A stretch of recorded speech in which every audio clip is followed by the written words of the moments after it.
एक 15-16 साल की उम्र के लड़के ने कसम खा ली थी 30 या 33 साल तक अगर वो बिलियनर ना बने तो उस जगह की सबसे बड़ी इमारत से नीचे कूद के अपनी जान दे देगा। आज हम उन्हें वॉरेन बफेट के नाम से जानते हैं। अगर आपको भी वॉरेन बफेट जैसा बनना है और स्टॉक मार्केट में कुछ अच्छा करना है तो उसके लिए नॉलेज की ज़रूरत आपको पड़ेगी। इसी नॉलेज को लेके मैं आपके लिए लाया हूँ स्टॉक मार्केट ज्ञान एवरी सैटरडे एंड संडे।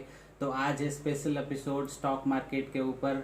तो स्वागत है आपको हमारे चैनल में टारगेट बिजनेस में। मैं हूं आपका होस्ट एंड दोस्त सुब्रत कुमार। चलिए शुरू करते हैं आज का episode. 1, 2, 3, come on! Come on, come on.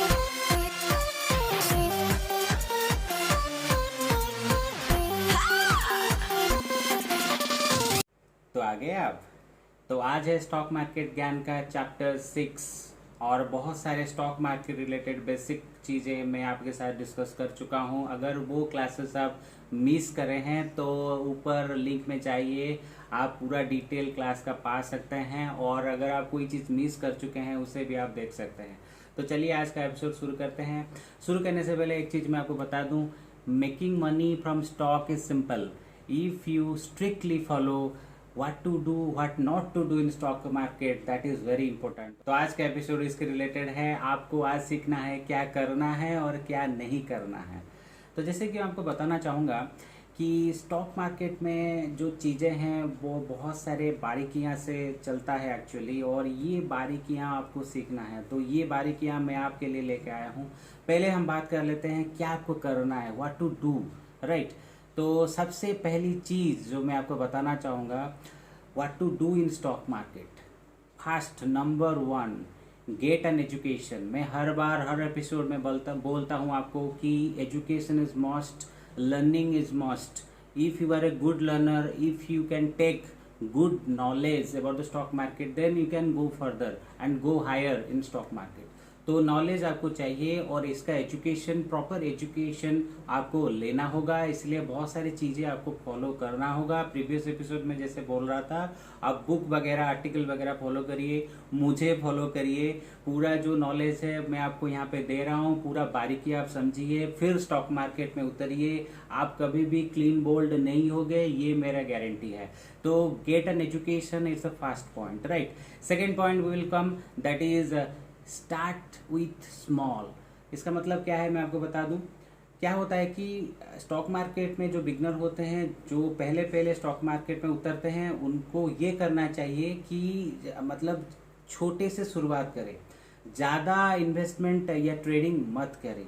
जितना छोटे से करेंगे उतना अच्छा रहेगा आपके लिए।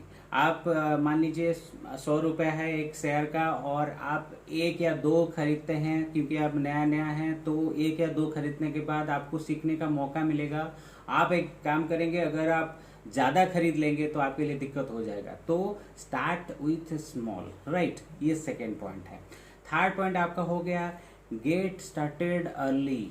आप जितना जल्दी स्टॉक मार्केट में आएंगे उतना जल्दी आप सीख सकेंगे। मैं ऐसा क्यों कह रहा हूँ कि ऐसा नहीं है कि रातों रात आप पूरा अमीर बन गए, स्टॉक मार्केट पर हलचल मचा दी, ऐसा नहीं होने वाला है। आपको टाइम लगेगा, इसलिए मैं इसके लिए बोल रहा हूँ आपको गेट स्टार्टेड अर्ली। आप जितना जल्दी शुरू करेंगे, गलतियाँ तो होगी, गलतियाँ से ही आप सीखेंगे, ठीक है। इसलिए पिछले एपिसोड में आपको बोल रहा था खुद की गलतियाँ तो जरूर करेंगे, मगर खुद के गलती से ज़्यादा दूसरों के गलती से सीखिए। ये आपके लिए बहुत अहमियत रखता है, राइट।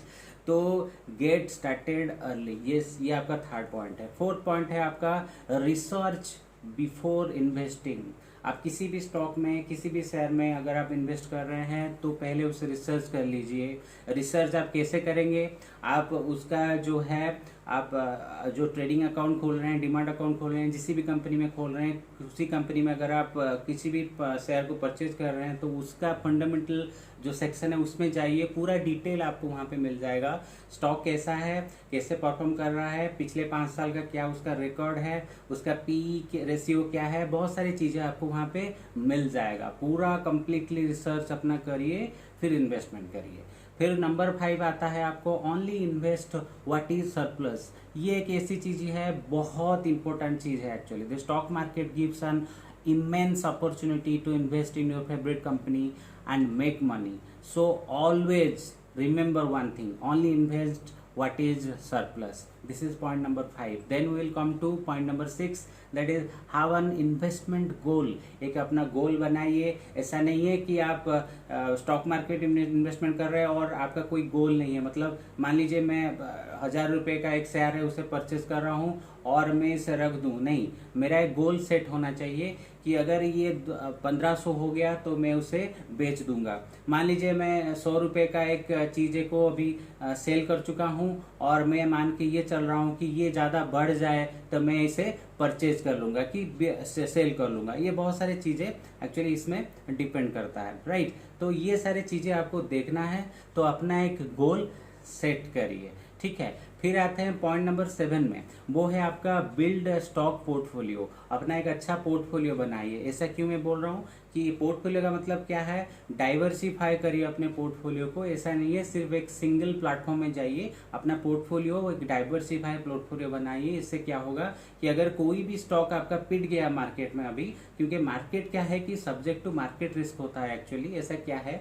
कि कभी कभी बहुत सारी चीज़ें स्टॉक का ऊपर नीचे होना, ये सब बहुत सारी चीज़ों के ऊपर डिपेंड करता है. तो मान लीजिए अभी स्टॉक गिर रहा है, कौन सा आप इन्वेस्टमेंट कर रहे हो वो स्टॉक गिर रहा है. अगर आप दूसरा सेगमेंट पे इन्वेस्ट करके रखे हुए हैं, उस टाइम में वो स्टॉक शायद बढ़ जाए. तो पोर्टफोलियो अगर आपका ठीक रहेगा तो आप खुद को मेंटेन कर सकते हैं. तो ये है आपका point number 7, that is build a stock portfolio. फिर आते हैं पॉइंट नंबर 8 में, एवरेज आउट. बीच बीच में क्या होता है कि स्टॉक का वैल्यू अगर आप परचेज कर लिए हैं और जैसे कि अभी कोरोना वायरस के चलते बहुत सारे दिग्गज शेयर, बजाज फिनसर्व हो गया, आपका ICICI बैंक हो गया, HDFC बैंक हो गया, बहुत सारे जो शेयर्स है उनका जो एक्चुअल वैल्यू है उससे बहुत नीचे आ चुका था, क्योंकि ये कोरोना कोविड-19 का इफेक्ट है.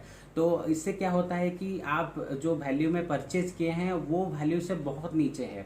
तो अगर मान लीजिए मैं 1000 रुपये में एक चीज़ें परचेज कर रहा हूँ और वो उसका वैल्यू अभी 1000 से कम होके अभी 800 आ चुका है, राइट. तो अगर मैं एवरेज करके चलूँ उस शेयर प्राइस को, तो उसके हिसाब से मैं इस चीज़ को मेंटेन कर सकता हूँ. तो एवरेज आउट करना सीखिए.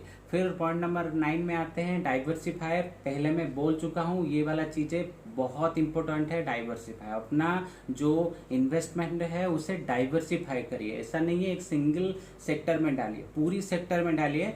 मान लीजिए क्या होता है कि आप टेलीकॉम सेक्टर में डाल रहे हैं, आप फार्मा सेक्टर में डाल रहे हैं, या दूसरे कोई सेक्टर में डाल रहे हैं. अभी मान लीजिए टेलीकॉम में आपका जो है शेयर प्राइस नीचे आ रहा है, मगर ऐसा हो सकता है कि टेलीकॉम सेक्टर तो नीचे आ रहा है मगर आपका जो फार्मा है वो ऊपर जाएगा. तो इससे क्या होगा, वो आपका जो बेनिफिट है वो मिलेगा, जो आपका प्रॉफिट है वो मिलेगा. क्योंकि अगर आप एक ही सेक्टर में डील कर रहे हैं और एक ही सेक्टर में मान लीजिए आप एक ही सेक्टर टेलीकॉम सेक्टर डील कर रहे हैं, आप एयरटेल को परचेज किए हैं, आप वोडाफोन आइडिया को परचेज किए हैं. अगर टेलीकॉम सेक्टर डाउनफॉल हो रहा है तो वोडाफोन भी नीचे आएगा, आपका एयरटेल भी नीचे आएगा.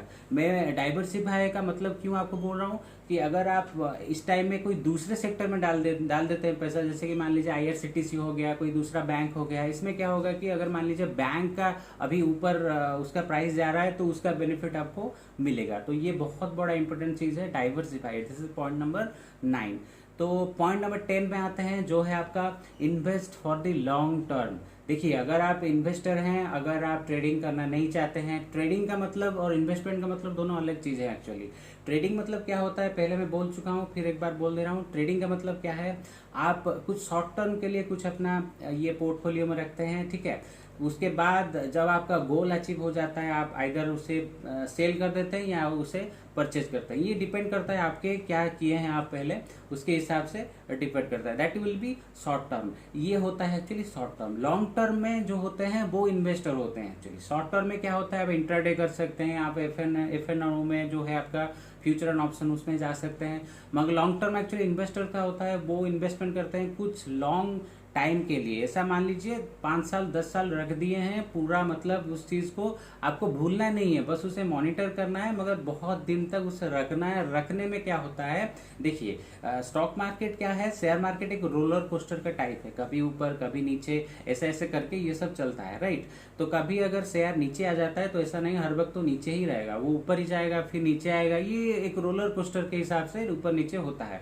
लॉन्ग टर्म के हिसाब से क्या होता है कि कोई शेयर अगर गिर भी जाता है तो उसका प्राइस कभी ना कभी ऊपर आएगा, धीरे धीरे उसका प्लेटफॉर्म भी बढ़ता रहेगा। अगर आप क्वालिटी स्टॉक में इन्वेस्टर हैं और इन्वेस्टमेंट किए हैं तो डेफिनेटली उसका बेनिफिट आपको मिलेगा। बहुत सारी चीजें हैं, बस इसे जानने के लिए मैं आपको बोल रहा हूँ, आगे इसका पूरा हम डिटेल में डिस्कस करेंगे। फिलहाल आप बस के लिए आप इतना ही जान लीजिए कि जो इन्वेस्टमेंट है वो लॉन्ग टर्म बेसिस में करिए, उसका बेनिफिट आपको मिलता ही रहेगा। फिर नंबर 11 में आता है hold the winners got the losers. बहुत सारे शेयर्स स्टॉक्स में आप इन्वेस्टमेंट किए होंगे, जो इन्वेस्टमेंट आप किए हैं जिस स्टॉक में, अगर वो आपको अच्छा बेनिफिट दे रहा है फॉर द लॉन्ग बिंग तो उसमें रहिए। मान लीजिए कोई दूसरा स्टॉक में आप पैसा लगाए हैं मगर वो ठीक से क्या हो रहा है, दे नहीं पा रहा है, बार बार नीचे आ रहा है, आपका लॉस हो रहा है। आप देख रहे हैं ज़्यादा दिन रखने के बाद भी, ज़्यादा साल रखने के बाद भी उसमें बेनिफिट नहीं हो रहा है, और आपको ऐसा लग रहा है कि नहीं ये आगे जाके दिक्कत डाल सकता है, तो अपना जो फाइनेंशियल एडवाइजर है उनके मदद से इसे आप निकाल सकते हैं, उनका प्रॉपर सजेशन लीजिए। अगर आप वो जान सकते हैं पूरा रिसर्च करके तो फिर उसे निकाल दीजिए। तो इसलिए मैं आपको बोल रहा हूँ, ये है point number 11, hold the winners got the losers. फिर आते हैं point number 12, that is invest consistently. एक इन्वेस्टमेंट कंसिस्टेंसी होना बहुत जरूरी है, कंसिस्टेंसी मेंटेन करिए, डेफिनेटली आपको इसका बेनिफिट मिलता ही रहेगा। यह है पॉइंट नंबर 12। और 13 सबसे वेरी इंपॉर्टेंट पॉइंट है, हैव पेशेंस, राइट। एक एक्चुअली आपको बताना चाहूँगा, श्रद्धा और सबूरी सबसे बड़ी चीज़ है। अगर आप लाइफ में श्रद्धा रखते हैं बहुत सारी चीज़ें अचीव कर सकते हैं। अगर आपके पास सबूरी है माने पेशेंस है, धीरज है, तो आप बहुत कुछ चीज़ें जीत सकते हैं, राइट। तो हैव पेशेंस, पेशेंस होना बहुत जरूरी है। अगर आप हड़बड़ाहट में आके कुछ भी गलत डिसीजन लेंगे, मान लीजिए अभी प्राइस बहुत ऊपर था मगर अभी प्राइस नीचे आ चुका है, आप इमोशनली थोड़ा मतलब हर्ट हो गए और आप सोच रहे हैं कि अरे पैसा मेरा डूब जाएगा, ऐसा हो जाएगा, ऐसा हो जाएगा, बाहर कहीं पे सुन लिए और पैसा को निकाल दिए, फिर बहुत सारी चीज़ें होता है। एक्चुअली ऐसा मत करिए, पेशेंस रखिए। बहुत सारी चीज़ें आपको इस टाइम में हो सकता है, कभी प्राइस भी कम हो सकता है मगर प्राइस भी बढ़ेगा, तो इसके हिसाब से सब कुछ चीज़ें आप पहले से डिसाइड मत करिए, डिपेंड करिए मार्केट के ऊपर, मार्केट कंडीशन के ऊपर डिसीजन लीजिए और पेशेंस रखिए, ये सबसे बड़ी चीज़ है। ये 13 पॉइंट रहा आपका व्हाट टू डू। अभी हम डिस्कस करेंगे what not to do. So let's discuss fast what not to do. सबसे बड़ी चीज पॉइंट है आपका, don't take investing as gambling. इसे एक गैम्बलिंग मत समझिए, ये एक एजुकेशन ही है, ये एक सिस्टम है, एक सिस्टम में चलता है, दिस इज नॉट गैम्बलिंग। अगर आप गैम्बलिंग समझ रहे हैं और इसे एक शॉर्ट टर्म गोल के हिसाब से लेते हैं और समझ रहे हैं कि आपका मतलब जल्दी से प्रॉफिट वगैरह बन जाएगा, ऐसा बिल्कुल भी नहीं है। ये एक प्रोसेस है, ऐसा नहीं होता है, इसमें टाइम लगता है, आपको पूरी चीजें समझना होगा, इसके साथ ही आप ये काम कर सकते हैं। तो don't take investing as a gambling. Next thing is don't invest blindly on free tips और रिकमेंडेशंस। कभी क्या होता है कि टेलीग्राम में मैसेज आ गया, आपका व्हाट्सएप में एक मैसेज आ गया, कोई क्या चीज़ें भेज दिया कि आज ये प्राइस आने वाला है, आप 1000 शेयर करके डाल दो, ये करके वो कर दो। ऐसा नहीं होता है। आप पूरा रिसर्च अपना खुद का कीजिए, किसी दूसरे के बात में आके खुद मतलब मत करिए।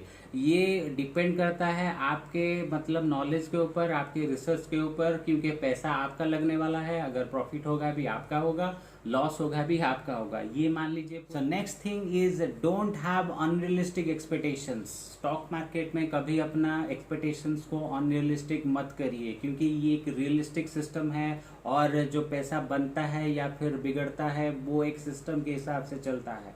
तो ये सब सिस्टम्स कैसे मेंटेन होते हैं, स्ट्रैटेजी क्या है, ये हम अगले एपिसोड्स में सारे डिस्कस करेंगे। मैं सिर्फ पॉइंट हाईलाइट कर रहा हूँ, don't have unrealistic expectations. And next thing is that don't over trade. कभी ओवर ट्रेड मत करिए, ये बहुत दिक्कत डाल सकता है आपको।